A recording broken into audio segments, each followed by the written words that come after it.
Eminences, Excellencies, ladies and gentlemen, it is an honor to be with you tonight.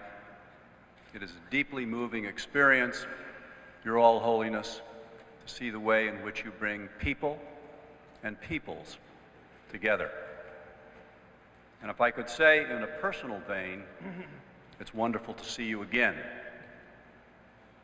Thank you for receiving my son and myself and extending to us your hospitality and your pastoral comfort when we visited you in that city of multiple names and multiple faiths on the banks of the Bosporus.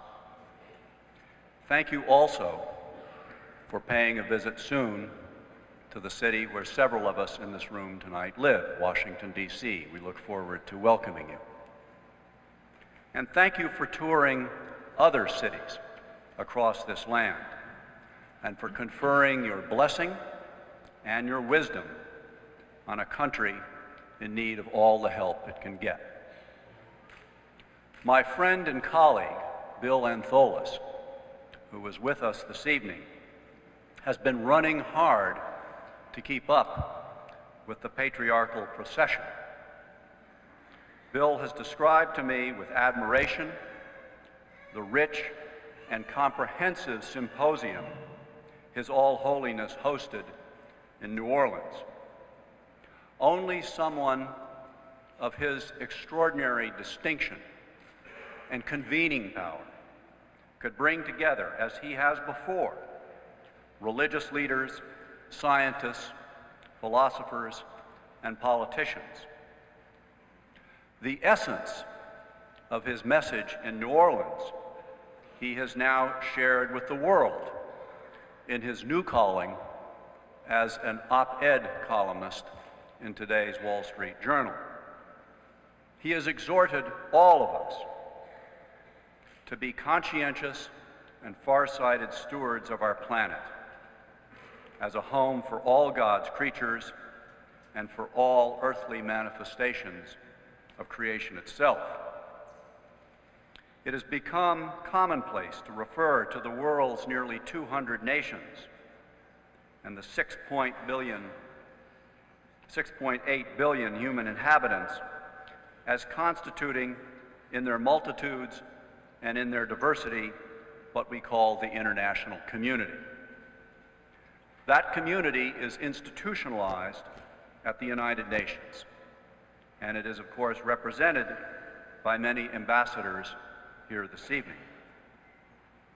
That community, the international community, is already universal in space, that is, in its geographical scope. What we must now learn to do is redefine the international community more expansively in time. That is, extending the community of which we are a part beyond the horizon of our own lifespans. That is a new and urgent imperative for humankind. Why? For the reason that Secretary General Ban Ki-moon emphasized in the message that we just heard read to us. It is because of climate change. That phenomenon is not what insurance companies call an act of God. Rather, it is anthropogenic, a Greek word now very prominent in the vocabulary of our times. It means that climate change is the result of the acts of men, and it threatens those of God. That makes it a sacrilege and an abomination. Let me try to put this new peril, this new sin, and our salvation from it in an ancient context. The prophets of the Scriptures, as well as many of the Greek philosophers, and here I am thinking particularly of Socrates and Aristotle, along with Jesus of Nazareth, all recognize that human actions and transactions are rooted in individual self-interest. But they also believed that for behavior and its governance to be ethical, self must be defined communally as well as individually.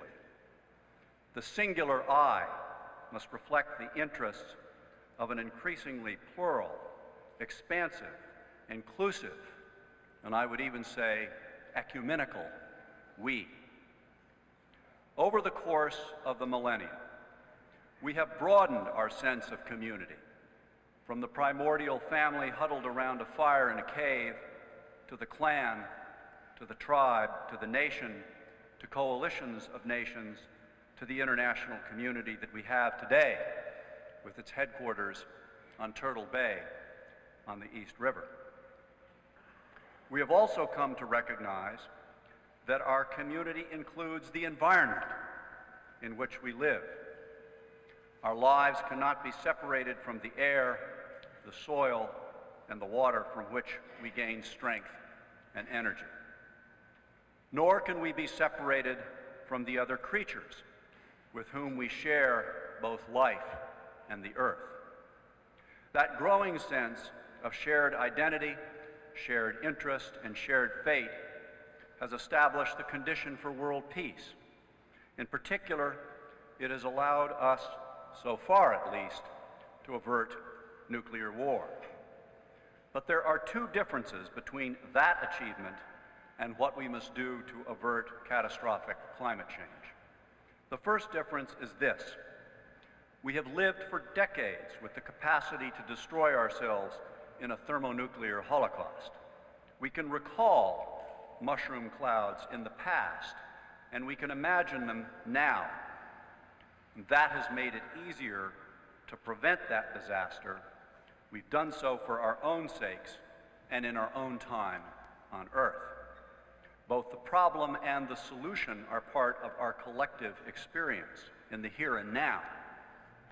By contrast, the mega threat of global climate catastrophe looms in what might seem today a distant future. At current rates of greenhouse gas emissions, the warming of the planet will reach a threshold of disaster, a tipping point, somewhere around the middle of the current century. Not all of us here tonight can expect to be around when that moment of truth arrives. But many of our children, grandchildren, and great-grandchildren will be here. And as we've been reminded during the course of the evening, they have their representatives here tonight as well. Decades from now, they will reap the consequences of what we do or what we do not do today. The consequences, in other words, either of our wisdom or of our short-sightedness. What does this mean? It means that in the great sweep of human history, the current generation of the world's leaders and citizens has a sobering claim to being unique.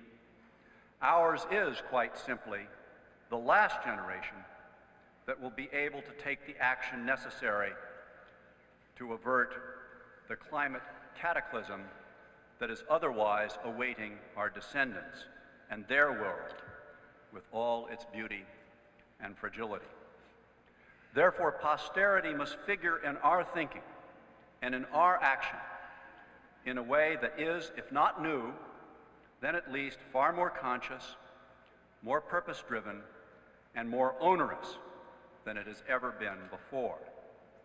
I would put it this way: we must make it the great task of our time to elevate our sense of communal self-interest from the dimension of contemporary time to that of continuous time. If we can do that, we are more likely to accept the measures that are necessary in order to bring about the timely mitigation of climate change.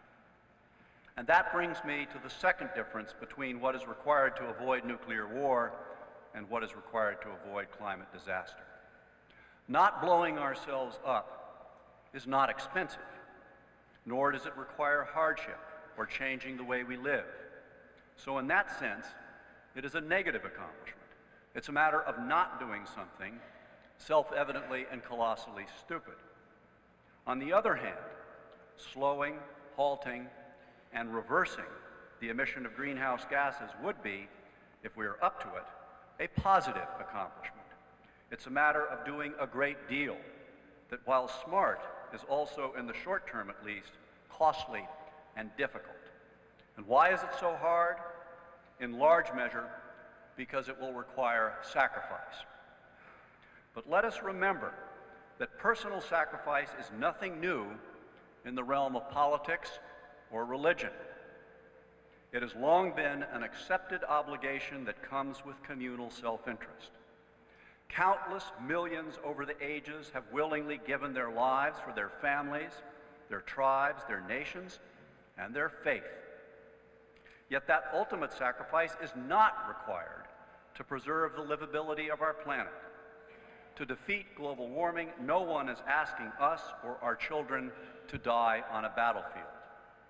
Rather, we must learn to live with more frugality, especially in our expenditure of carbon, with more foresight, with more regard for our children, so that they might themselves be able to live decent and healthy lives. In a word, we must live more responsibility. That is a word that His All-Holiness has used repeatedly in His mission and in His ministry, including during His current visit to this country. Responsibility is also a signature word in the civic and political vocabulary of the man His All-Holiness will sit down with next week in the Oval Office. And that is just one reason why I am confident that these two leaders of our time will find much to agree on in general, and in particular on the greatest challenge of our time. Thank you very much.